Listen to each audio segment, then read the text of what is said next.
Jopur e gweng' ma Ngalo e kar chung' od bura ma Homa Bay Town ywago monj mag rao ma sani koro olore e alworano kendo ketho cham e puothegi. Gikwayo apisas mag KWS mondo oyie otim limbe e alworano mar manyo kaka inyalo resgi. Jafwambo marwa Ali Abich nigi ler mar wachni.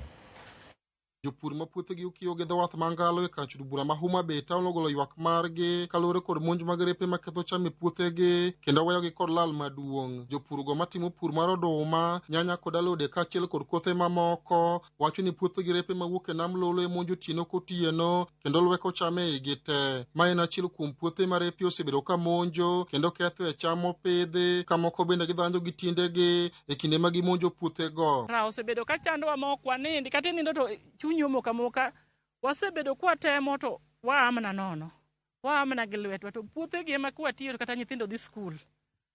Kech bende piny tek kabisa maonge kaka ji konyre.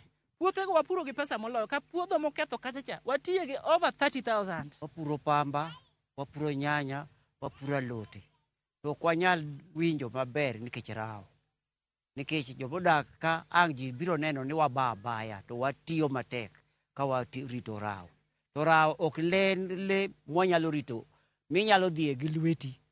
Kech rao en le manyalo nego kata ng'at modhi rite no. Jopur gi ywak ni repego sani koro nyuolore kendo puothegi mokiyo gi dho wath ma Ngalo ema sani koro giloko kargi mar chiemo otieno kotieno, ka odiechieng' to repego kwayo mana machiegni kod dho wadhno. Giywak ni tinde onge chiemo malong'o manyalo wuok e puothegi nikech monj mag repe kata odoko ni gitiyo matek e puothegi. Tinde ginyuolore mondo akia ni ginyuolore nade kech yudo ka gida twinning enara gigo rude. Koro they are so many. To livelihood marwa maka koro onge ok wanyal chiemo. Ji nido kech kaka neno ka koro gitimore gi bandono. Lakini manyama inaitwa ipo imetusumbua.